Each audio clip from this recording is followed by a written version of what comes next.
coba mau melihat kembali, karena saya sendiri sebenarnya awalnya tidak menyangka bahwa saya akan 1 tahun lagi di rumah ini gitu.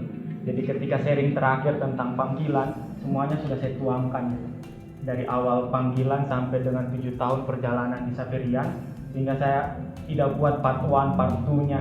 Sehingga sekarang saya juga bingung mau sharing apa guys. Tapi di awal tadi adorasi terlintas dalam pikiran saya tentang pertanyaan opsio fundamentalis yang pernah diberikan Profesor Ruby kepada kami tingkat 3 pada waktu itu. Nah, 2 pertanyaan yang benar-benar direfleksikan mendalam karena ini soal opsio fundamentalis. Yang pertama tentang mengapa memilih Xaverian dalam artian imam misionaris ketimbang imam projo, dan mengapa memilih menjadi imam dan tidak hidup berkeluarga. Pada malam hari ini saya akan fokus hanya ke kenapa tidak menjadi imam projo tetapi lebih memilih menjadi imam misionaris. Mungkin nanti saya bisa 1 tahun lagi di rumah ini, jadi nanti part 2-nya yang pertanyaan kedua dan saya punya persiapan gitu. Sekarang saya hanya fokus di yang satu. Pertanyaan ini menarik bagi saya karena jujur dalam proses perjalanan panggilan saya, yang paling tidak menyetujui saya untuk menjadi seorang misionaris imam yang keluar adalah ibu saya sendiri. Beliau lebih menghendaki saya untuk menjadi seorang imam projo. Jadi rumah saya di Kupang itu sebenarnya rumah dikelilingi biara-biara. Karena rumah saya itu dekat dengan Seminari Tinggi Santo Mikael, itu Projo Kupang, interdiosesan juga karena ada Projo Sumba dan juga Projo Atambua yang kuliah dan tinggal bersama di Seminari Tinggi Santo Mikael itu, sehingga cukup dekat. Dan ibu saya lebih memilih saya untuk masuk ke Seminari Tinggi itu supaya lebih dekat. Kalau sakit bisa dikunjungi, kalau kangen bisa langsung segera datang karena tidak membutuhkan waktu lama, jalan kaki juga mungkin bisa sampai. Dengan kendaraan 10 menit sudah sampai. Butuh waktu lama saya untuk meyakinkan ibu saya untuk bisa saya berangkat ke Yogyakarta untuk masuk ke Xaverian sendiri. Proses masuk Xaverian sudah saya ceritakan sebelumnya dalam proses perjalanan panggilan saya. Selama saya di seminari sebenarnya saya jarang berkomunikasi tentang apa yang menjadi dalam artian pilihan saya gitu. Karena ayah saya lebih menyerahkan semuanya pada saya apapun pilihan saya. Sedangkan ibu lebih banyak mengatur karena memang sejak kecil ayah yang tinggal karena tempat dinas dan tugas hanya pulang beberapa kali ke rumah, sehingga segala macam sekolah di mana, bagaimana keuangan dan lain-lain, uang sekolah dan lain semuanya diatur oleh ibu, sehingga sampai pada keputusan memilih waktu itu memasukkan pilihan definitif ke seminari menengah waktu itu untuk melanjutkan ke seminari tinggi. Saya tidak mengkomunikasikannya. Lalu ketika saya sudah memilih SPD Provinsi Malang, Provinsi Jawa, baru saya memberitahukannya kepada ibu. Dan beliau cukup menolak hingga pada akhirnya dari SPD Provinsi Malang itu pindah ke Xaverian, dan mana saya juga sudah dibelikan tiket oleh ayah ke Yogyakarta. Tapi seminggu sebelum keberangkatan saya baru saya mendapat restu dari ibu.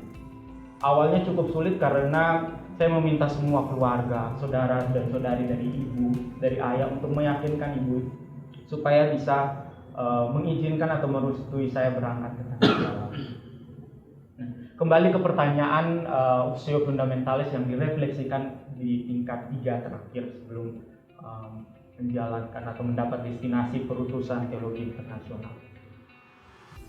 Meskipun pertanyaan ini diterima atau diberikan kepada kami di akhir tingkat 3, tapi sebenarnya saya sudah mengalami pergulatan terhadap pertanyaan ini justru ketika tingkat 2, sewaktu saya pulang cuti tahun 2019.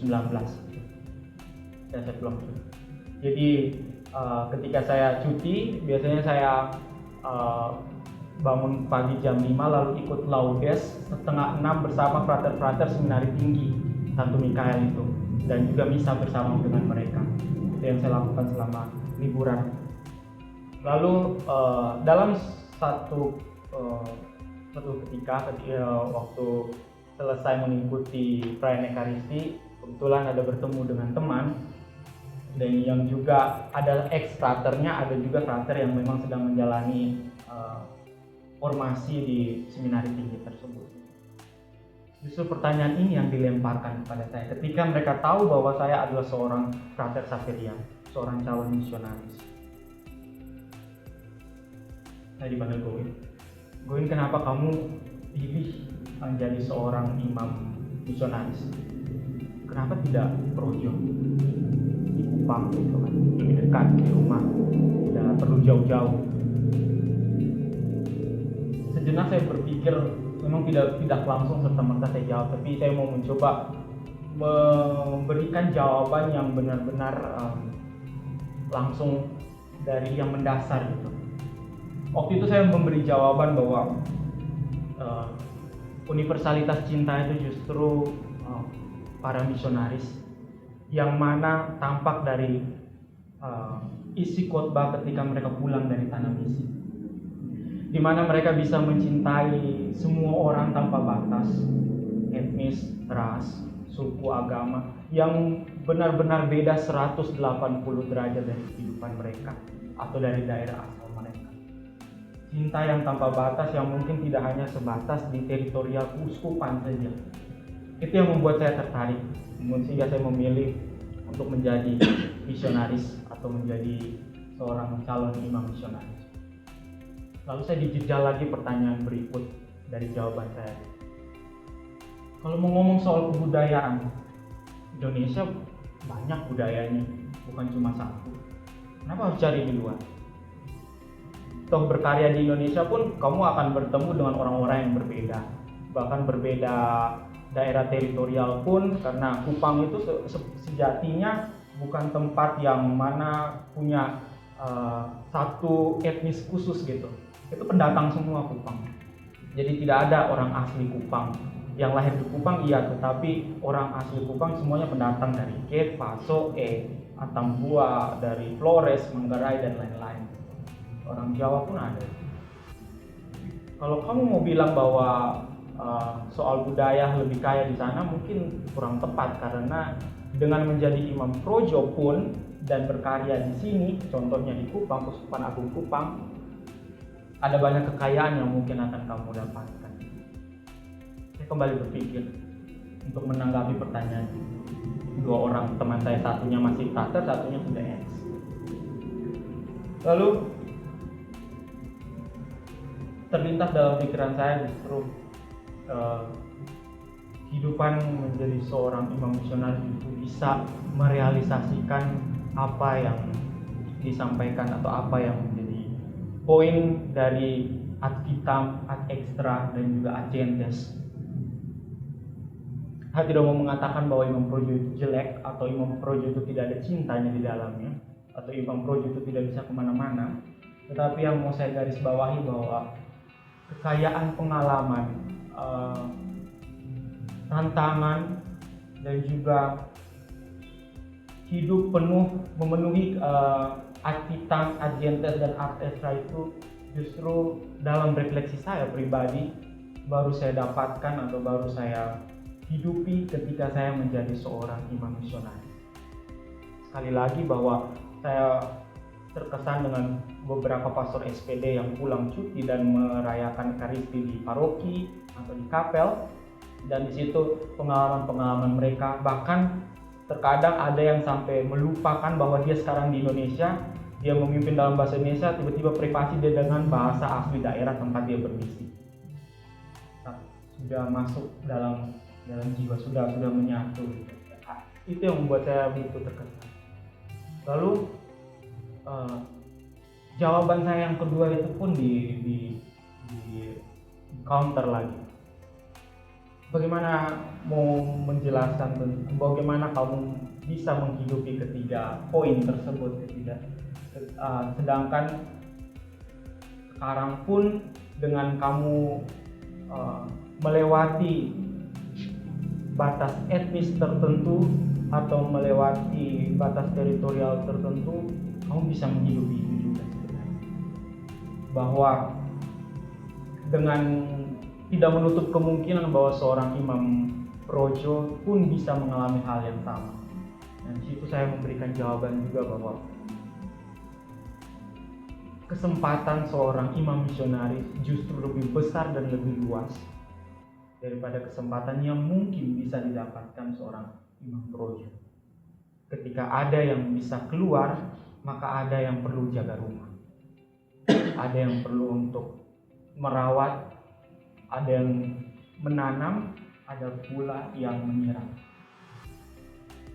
Menarik bacaan yang tadi dibacakan karena juga masuk dalam bingkai perutusan atau panggilan, di mana kalau bacaan sebelumnya itu Yohanes dan juga saudaranya meminta tempat untuk duduk di sebelah kiri dan sebelah kanan, tetapi pada bacaan hari ini justru si buta yang duduk dan meminta-minta dan mengemis justru berdiri, disembuhkan dan mengikuti Yesus. Pergi, tidak duduk, tidak meminta kedudukan. Dia bangun dan pergi. Nah, ini yang juga kembali mengobarkan atau menyemangati saya. Justru ketika melihat kembali kenapa tidak imam misionaris, kenapa tidak imam projo dan justru memilih untuk menjadi seorang imam misionaris.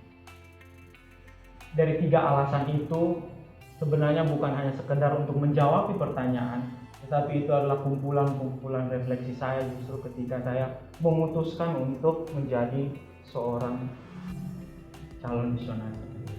Saya diminta oleh Frater Arvin untuk mengoreksi tulisannya yang akan dikirimkan ke Direksi Jenderal. Ada satu kalimat atau satu paragraf yang begitu membuat saya terkesan, juga berbicara soal misi, di mana dalam tulisannya itu Frater Arvin mengajak para Xaverian untuk mengaktualisasikan karisma, yang mana dalam karisma itu justru menjadi seorang misionaris di tengah orang-orang yang belum mengenalnya sesuai dengan karisma kita. Tetapi di situ ajakan Frater Arvin untuk bisa membawa semua orang, membawa dalam hal ini Xaverian, untuk bisa mengaktualisasikan karisma itu di tengah dunia yang justru memiliki banyak kebutuhan. Di dalam gereja Katolik ada begitu banyak misionaris dengan karisma yang berbeda-beda. Tetapi itu yang menguatkan Frater Arvin dan juga saya ketika saya membacanya, ketika ia mengatakan bahwa dengan berfokus pada karisma itu, dengan saya mewartakan Injil pada orang yang belum mengenalnya, saya tidak perlu khawatir lagi soal orang muda, karena ada misionaris yang akan menghandle orang muda, STB dan teman-temannya. Ada juga yang saya tidak perlu mengkhawatirkan tentang A, B, dan C, karena ada misionaris-misionaris yang dengan inspirasi Roh Kudus mau ilhami tarekat-tarekat tersebut untuk berfokus pada hal-hal itu. Sehingga menjadi misionaris adalah fokus kepada karisma itu, tidak merangkum semuanya sehingga terkadang lost control. Itu yang menjadi kesan saya ketika saya berbicara tentang menjadi seorang imam misionaris. Dalam konstitusi justru saya menemukan di halaman 13 konstitusi nomor 17, misi sebagai tugas satu-satunya. Di dalam gereja dan demi kerajaan Allah kita menerima anugerah dari Roh untuk mewartakan Injil kepada orang-orang bukan Kristen sebagai tugas khas dan satu-satunya. Untuk itu kita mengabdikan diri dengan kaul khusus yang mentakdiskan diri kita secara total kepada Bapa dan membuat kita mengambil bagian dalam perutusan terakhir. Saya terkesan pula dengan konstitusi ini karena saya yakin bahwa di luar sana masih banyak orang yang perlu merasakan atau perlu mengalami besarnya cinta Tuhan seperti yang sudah saya alami sekarang. Kalau bukan ada orang-orang yang mau keluar dan mau membawa cinta itu, mau tunggu siapa lagi? Itu yang dalam pikiran saya. Cinta yang sudah saya dapatkan, cinta yang mungkin sudah penuh dalam diri saya, ini saatnya saya harus berbagi. Ini saatnya saya harus membawakan itu kepada orang-orang yang dalam bahasa Bapak pendiri adalah orang-orang yang berdosa.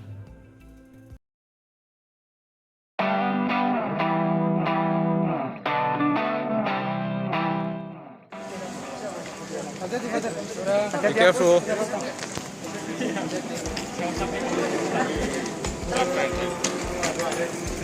Yep.